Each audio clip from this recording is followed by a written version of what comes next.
شهر رمضان الذي أنزل فيه القرآن هدى للناس وبينات من الهدى والفرقان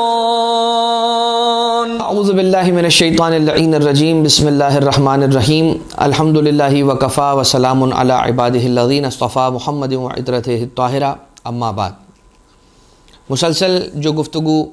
ماہ رمضان المبارک کی روزانہ کی دعاؤں کے سلسلے میں آپ کی خدمت میں پیش کی جا رہی ہے، آج 26ویں دن کی دعا کہ جس کے الفاظ یوں امام معصوم علیہ السلام نے تعلیم فرمائے کہ بسم اللہ الرحمن الرحیم اللہم اجعل سعی فیہ مشکورا، کہ اے پروردگار اس دن میں میری کوشش کو، سعی کو اپنی بارگاہ سے مشکور قرار دے، وَالذَّنْبِ فِيهِ مغفورا، اور میرے گناہ کو اس دن میں معاف فرما دے، وَعَمَلِي فِيهِ مقبولا، اور میرے اعمال کو اس دن کے اندر قبول فرما دے، وَعَيْبِي فِيهِ مستورا، اور میرے عیب کو اس دن کے اندر چھپا لے۔ یا اسمع السامعین، اے سب سے زیادہ سننے والے، اس دعا کی تلاوت کا ثواب من دعا بہ نودی یوم القیامت لا تخف ولا تحزن فقد غفر لہ، جو اس دعا کی تلاوت کرتا ہے تو قیامت کے میدان میں یہ صدا دی جاتی ہے، اسے پکارا جاتا ہے، ندا دی جاتی ہے قیامت کے دن کہ لا تخف ولا تحزن، نہ خوف کر اور نہ کوئی حزن، نہ غمگین ہو جا، فقد غفر لہ، پس اس کی مغفرت کر دی جاتی ہے اور اس کو معاف کر دیا جاتا ہے۔ اب توبہ جو انسان طلب کرتا ہے پروردگار عالم سے، بہت بڑی چیز ہے، اور یہ کتنا بڑا دروازہ ہے توبہ کا کہ جس دروازے سے ساری کی ساری خلق خدا بھی اگر چاہے تو نکل کر بارگاہ الہی میں داخل ہو سکتی ہے۔ علامہ ذیشان حیدر جوادی اللہ مقامہ نے اپنی کسی ایک تقریر کے اندر یا اپنے ایک نوشتے کے اندر یہ لکھا تھا کہ توبہ پروردگار عالم کے لیے، پروردگار عالم کی جانب سے اپنے بندوں کو ملا ہوا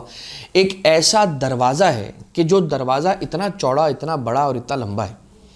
کہ اس دروازے سے اگر پوری خلق خدا بھی گزرنا چاہے تو یہ دروازہ چھوٹا نہ پڑے۔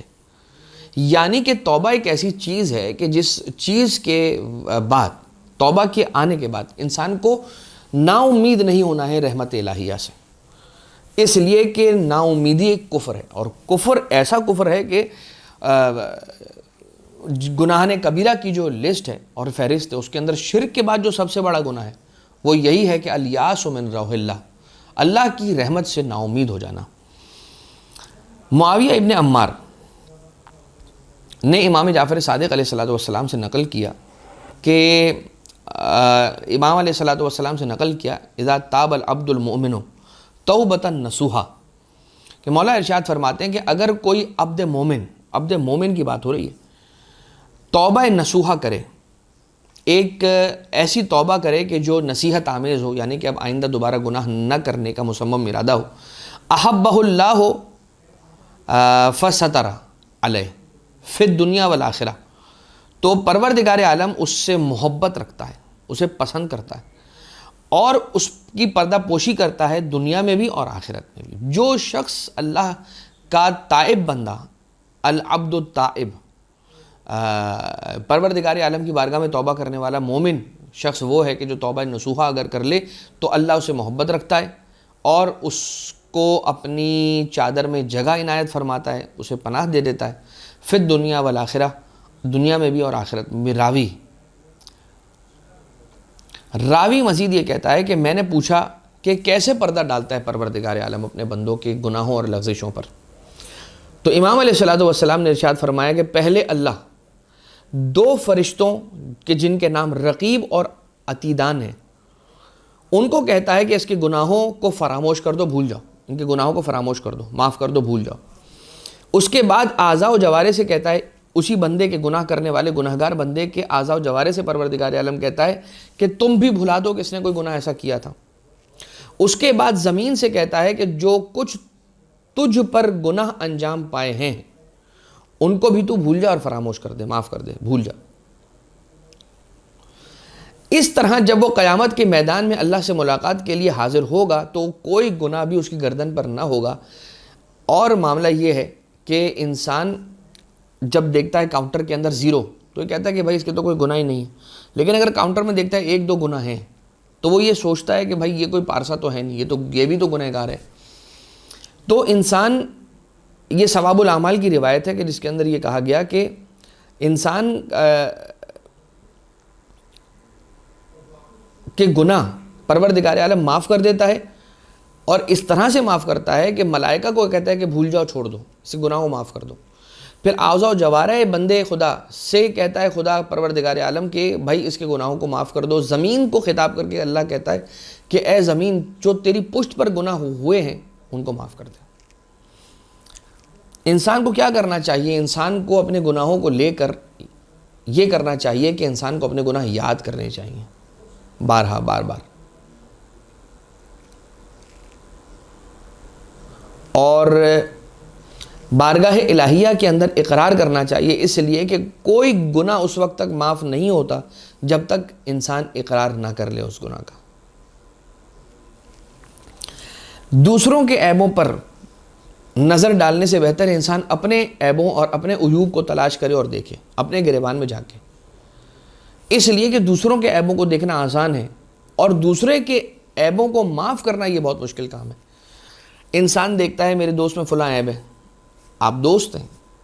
حق ہے آپ کا کہ آپ اس کی پردہ پوشی کریں، فرض ہے آپ کا، حق آپ کا فریضہ ہے کہ آپ اس کی پردہ پوشی کریں، نہ اس راز کو یا اس گناہ کے راز کو کسی پر افشا نہ کریں۔ لہٰذا اس دن کے اندر جو دعا طلب کی جا رہی ہے، کیا اللہم اجعل سعی فیہ مشکورا، پروردگار میری اس دن کے اندر کوشش کو قبول فرما۔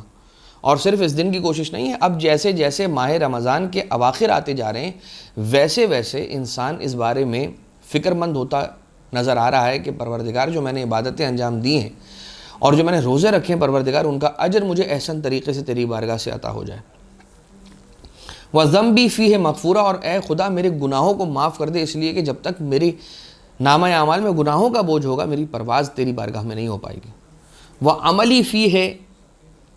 مقبولہ، اور اے خدا میرا عمل قبول کر دے۔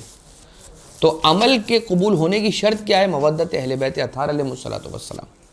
تو اے پروردگار میرے عمل کو قبول کر دے کہ میں تیرا ایک محب اہل بیت لڑکا ہوں، بچہ ہوں، کہ جو تیری بارگاہ میں آیا ہے اور اپنے عمل قبول کروانے کے لیے آیا ہے اور اہل بیت اطہار علیہ السلام سے مودت و محبت بھی رکھتا ہے۔ وَعَيْبِي فِيهِ مَسْتُورًا، اور اے پروردگار میرے عیب کو اس دن میں چھپا لے۔ اگر تو نے میرے عیب نہ چھپائے اور وہ میرے ماں باپ کو پتہ چل گئے تو مجھے گھر سے نکال دیں گے، اور وہی عیب اگر میرے محلے والوں کو پتہ چل جائیں گے تو مجھے محلے اور سوسائٹی سے باہر نکال پھینکیں گے۔ پروردگار تو بہت رحم کرنے والا ہے، تو اپنے بندوں پر اپنا کرم رکھنے والا ہے۔ پروردگارہ ہم سب کے گناہوں سے درگزر فرما، ہماری نیکیوں میں اضافہ فرما، ہمیں نیکیوں کی نیک کاموں کی توفیق عنایت فرما۔ وما علینا الا البلاغ المبین، یا اسماع السامعین، ہے سب سے زیادہ سننے والے۔ وصلی اللہ علی محمد وآلہ الطیبین الطاہرین۔